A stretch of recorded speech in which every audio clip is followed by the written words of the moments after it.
Hi, good evening, good morning. I'm Frenchy and welcome to the Ganjha show. That's great. I'm very excited to talk to you. Honestly, I did not expect you to message me on LinkedIn. I was just waiting for you know, the perfect opportunity to message you. Uh, there is so much to talk about with you, and as I said, learning from you would be and the best thing. So many people have already learned so many great things from you, but let's start from your experience with cannabis like you described. How did you get introduced to it? For me personally, uh, I got introduced to it when I was around 10 to 12 years old, when my grandfather was drinking bhang. uh, yeah, you know about bhang, right? During the holy period or holy festival, yeah. So yeah, what is your story? Me, I was 17 years old and it was the worst things you could do to yourself, to your family, and to your friends. My best friend, it took 6 months for my best friend to find the balls to ask me if I wanted to smoke the hash. He was so afraid it would break our relation. So it's like in India, it's part of your religion. Even if you're not Shivaist, it's part of the whole religion. In Europe, it was the most evil things you could do, literally. And when I was really young, I just dream of traveling. All my heroes were traveler, and I forget a little bit about it when I became a teenager. And then when I smoked that first spliff of ash, it brought back all my childhood dream. And I was 17. I was really scared about social life. Like I didn't want. I would have died a 9 to 5 work. I just couldn't. And I was just 17, so I waited until I was 18, and then I started to travel for 18 years solid, 20 years basically. That's all I did. I Oh never my went god. back home. I Yeah, just traveled. that is such a young age to travel. Why, like you said, it was your dream to travel. So I mean, which were the first countries that you started traveling to? Around the Mediterranean Sea, Greece, Okay. Tunisia, Morocco, Mm-hmm. and then Mexico. It took me a minute before going to India. I didn't want to go to India Mm-hmm. because I didn't like the Western people coming back to India. It's like you brush against a spiritual world and then you come back home. It's like you're enlightened. Enlightened, You know yeah. what I mean? Exactly. It was really upsetting me. Then the talk, it started. You see how you are. You always say that you shouldn't judge before you know. La la la la la la. Yeah. Okay, let's go to India. And it was a strong cultural shock. It's like I needed 3 months to understand what I was seeing Hmm. to be able to fall in love with India. And it took me forever to go back to Mexico. No, I mean, which was the first place you went to in India when you came? Did you directly go to I Himalayas? I arrived in Bombay, and Uh-huh. the first things we did was actually to visit the last opium den of Bombay before it closed, Yeah. Yeah. because it was like it's historic. It's like not even that I like that, Mhm. but it was I don't know. It was going into India almost too strongly, because after that we went to the Bombay station and we took the train the following morning. Huh? Mhm. We took the train to Pushkar, to Pushkar, Delhi okay. Pushkar. Hmm. And then in Pushkar, we settled down like 2 weeks. That was the first time where I could like Take a breath. Yeah. start to take up a bit what was India. You know what I mean? It's like it's you have such an old culture Yeah. that is so different from us to the music, everything. Yeah. It was a lot to absorb. And I mean, in the 80s, while you were there, India was obviously different than what it is, because most of the growth or modernization, let's say, westernization of India has happened during the last 20 years. So I can't even imagine what kind of India you saw, because when you come back now, it would be very, very I different. I mean, yeah. cannot imagine your India now. Yeah. Yeah, exactly. I know it was magical. India was my home for 8 years, literally. I For fall 8 out. years. Yeah, Oh my God. I spent 8 years of my life in India, more or less. I had a brutal childhood, even if it was given to me with a lot of love behind, with no bad intention. You know what I mean? Hmm. Society was really it wasn't for me. I'd suffered all my childhood, and I wasn't ready to do that to my adulthood. So Yeah. I was 17 years old. There was nothing in life that could interest me but traveling at that time. And Hmm. since I believe that I wasn't sure that I would reach 60 years old to be able to get retired and travel, Hmm. which I am now, and there is COVID, I wouldn't be able anyway. You see what I mean? Yeah. In my head, it's like I can be dead tomorrow. Yeah. Okay, I just sleep on my bathtub like some stupid accident. I'm dead. Yeah. So I'm gonna work all my life for something I will never have. I don't know if I get to 60. It's like I wanted it now. Hmm. And that was it. I waited until I was 18 years old and I split. I left. I didn't go back for 18 years basically in France. Yeah, I mean that is. Uh, I cannot imagine living in those conditions in India. Like you were born in a different state, different culture, different way, and I also read somewhere that you stayed in a very shabby house, probably a cave, while you were in India, near Tosh and different places. Yeah, how? First of all, why did you do that? Something in your mind was uh, asking you to do that, and how were you able to do it for let's assume 7 8 years? How were you able to do that? Because that was my life. That's all I wanted. I wanted to be in places where I knew nobody and nothing. Because Hmm. that was what made me really feel alive. When you're in a place, everything is foreign. The smell, the nose, the people, the language, everything, the animals, you name it. You know what I mean? Yeah.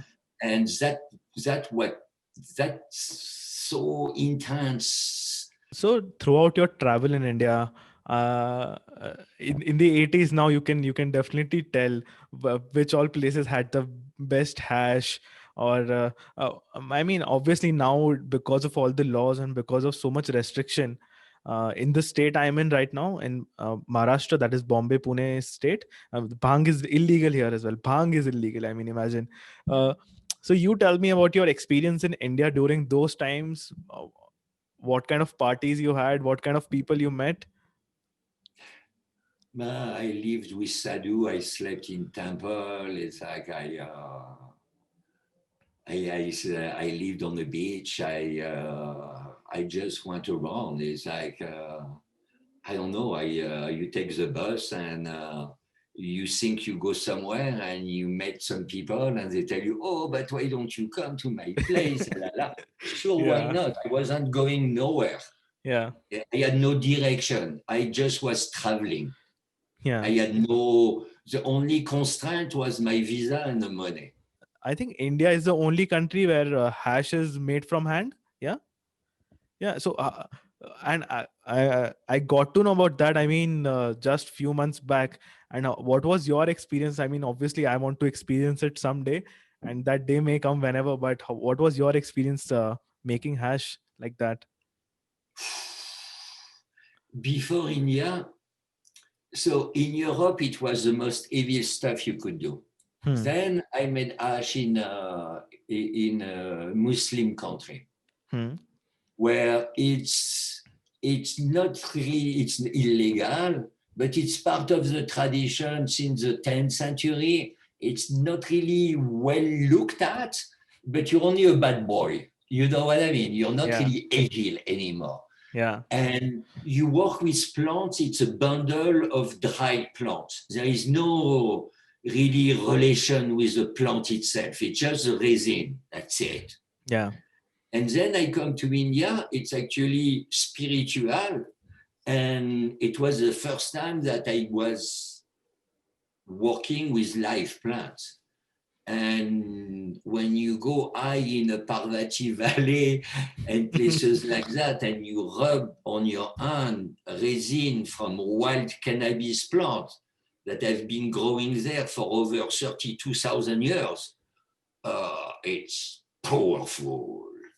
And that was, it's up there that I really, really fall hardcore in love with India, like where that was the place. There were no place in the world where I would rather be than Parvati, Malana for 4 months every year. Only the birth of my daughter broke the cycle. So the farmers helped you in learning all of these things? The people in that place, did they help you in learning?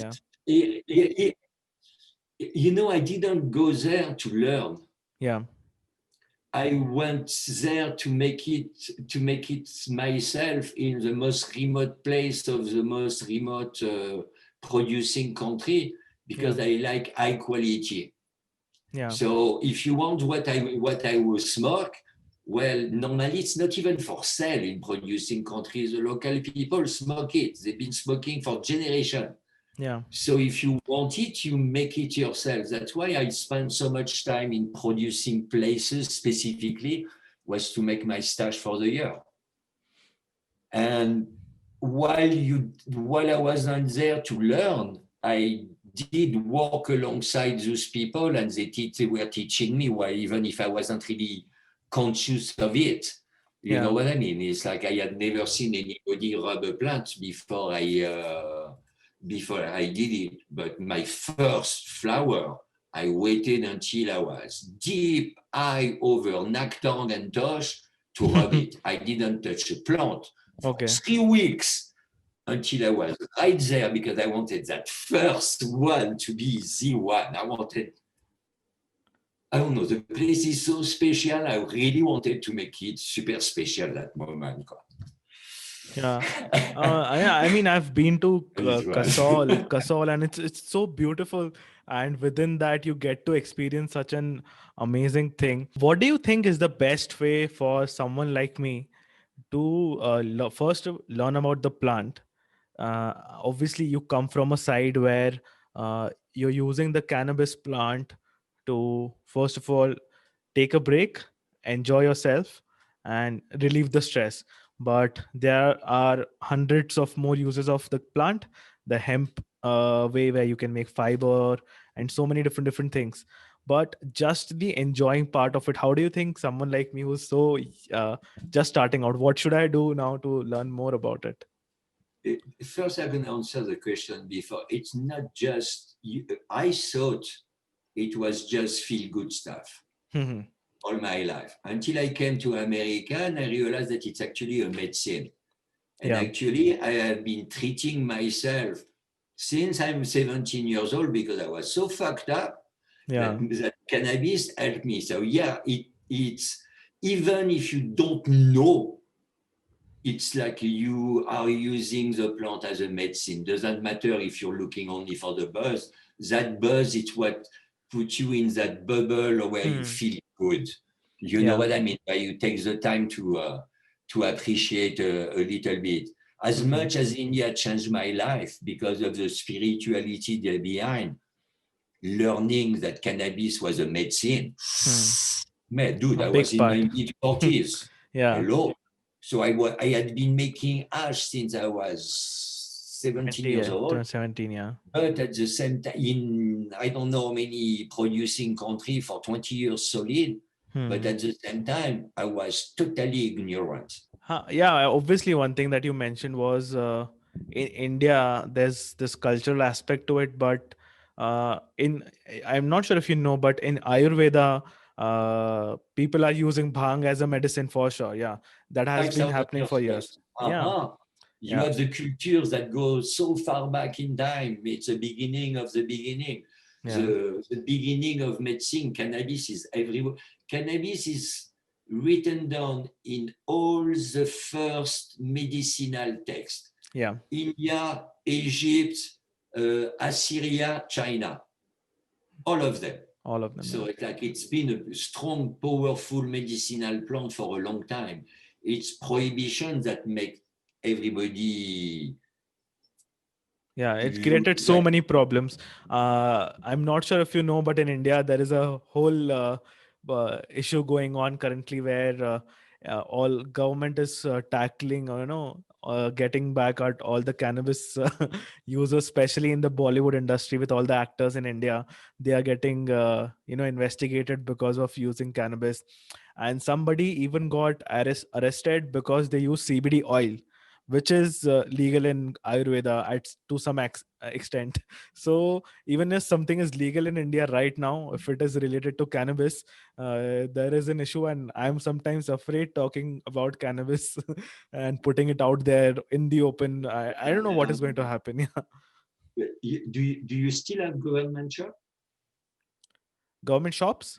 Yeah. I Yeah, yeah. mean, So I in could my buy opium, bong, and ganja when I was in India at the government at shop. that time, yeah, in that time you can buy. Now we can buy only bhang at government shops. In fact, in my hometown that I was talking about, there we have a lot of family friends who already have some or the other business with related to this. So in my hometown it is legal, but where I'm recording this podcast, bhang is not legal. Yeah. It is a huge mess. I mean, like you said, in the mountains it's an overlooked part. People don't try and tackle all of these problems so much. But yeah, uh, uh, one of my reasons for starting this podcast was to understand how the plant works. And like you said, it's just not only about feeling good, it's about all of those effects. Yeah. You treat yourself, you don't know that it's a medicine, but you are treating yourself at the same time that you're getting high. Yeah. Now, behind the spiritual part and the medicinal part, we cannot use the word medicine because it's taken by the big pharma, but the plant is therapeutic.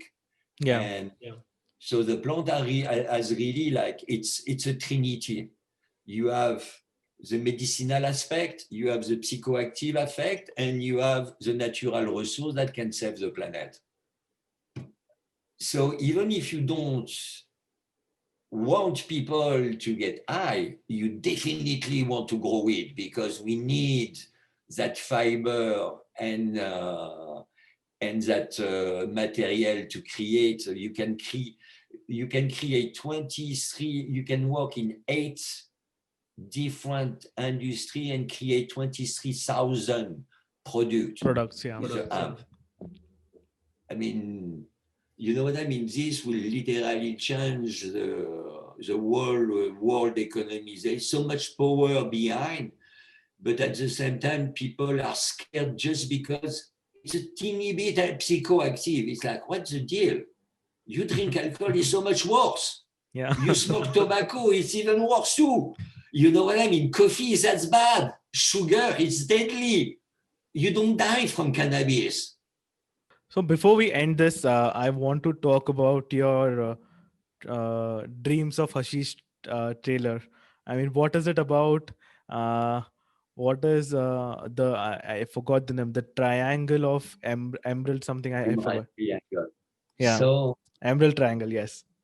Yeah. so as much as I was in love with Himachal Pradesh, I discovered a place in northern California where the climate, the land, the genetic, and the knowledge of the farmer create amazing quality.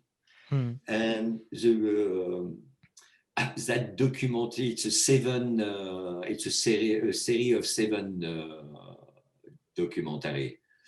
And it started, I just wanted to show what hash making was. Have you seen the movie Jiro Dream of Sushi? No. Say it's a super nice movie about a master sushi maker, and you have like slow motion of knife and like super like Yeah. I wanted something like that, the wall metal and sieving and sticky resin and stuff. And then I thought it's like, yeah, but it's like when I was traveling in India, nobody cared that I Hmm. was making the charas. When people ask me, it's where did you go to make that charas? Where is it from? You know what I mean? Hmm. So, and I made hash all my life. It's never been a big deal. Here in America, it's a big deal. And because you make the hash, it's like it's yours.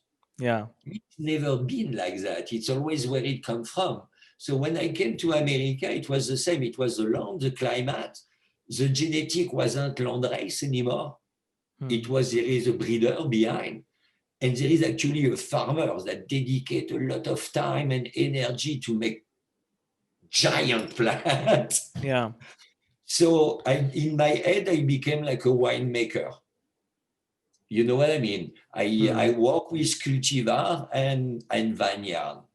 And my relation with the farmer is like that. So in the movie, I needed to bring the farmer into the play, like a grand chef will even harvest his own vegetable with his farmer for the Michelin restaurant and stuff. Yeah. And for me, it was important to show also the farmer. The thought that what you're creating is obviously you're creating yourself, but it comes from the farmer who has made so much efforts to just grow the plant. And obviously you're putting your own art, you're making it the way you make it, but he created that plant and he should be awarded. And that is something that I also aspire to as a person, that crediting and giving most of the benefits to the farmers, which is not happening in India. And first of all, if you ever come to India, then I definitely want to meet you in person. I And yeah. definitely want to go back to India.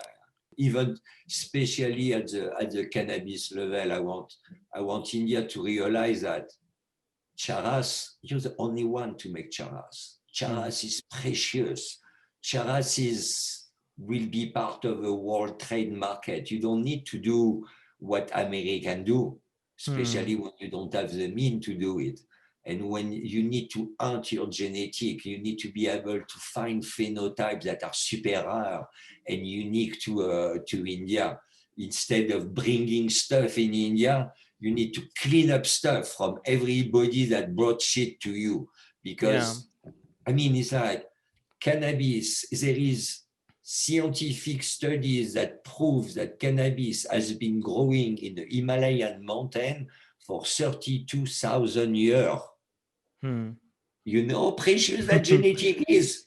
Yeah. You know what I mean? It's like that's national treasure. That's the future of the cannabis industry in India. Yeah, you're gonna grow up, but all the mountain from Nepal to Kashmir, this is treasure ground of genetics that is unique, that may have a lot of medicinal potential to put on the table.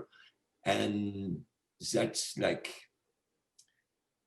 saving your one of the oldest natural heritage is super important for the people to get conscious of what you have and not looking at what the Western world have. Oh, I mean, I'm not sure if you heard my last podcast, but this is exactly Indra, he's a part of National Seed Association of India. He was saying exactly the same thing, exactly what you said.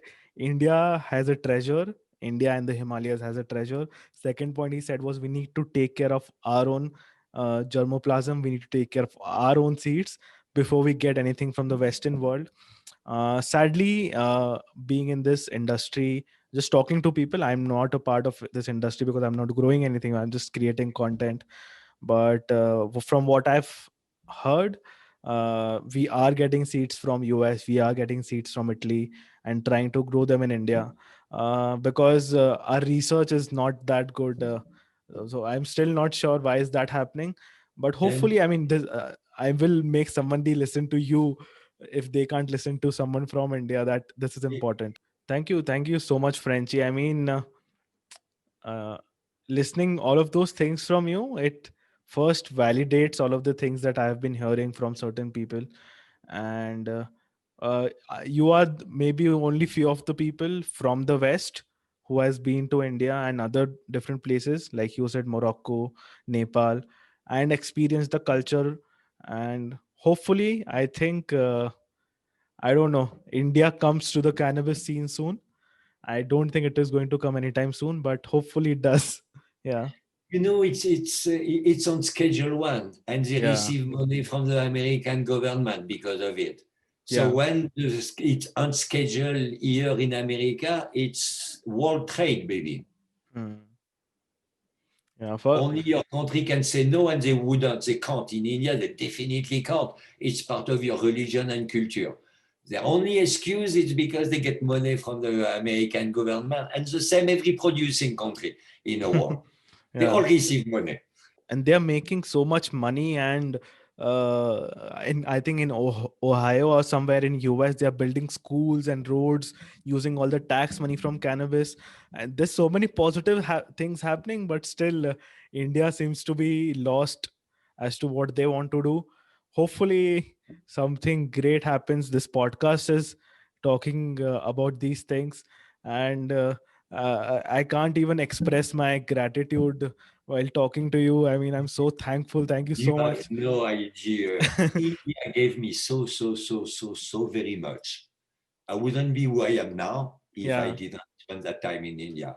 So it's like if I can give back, it's closing the the circle, circle. Yeah. the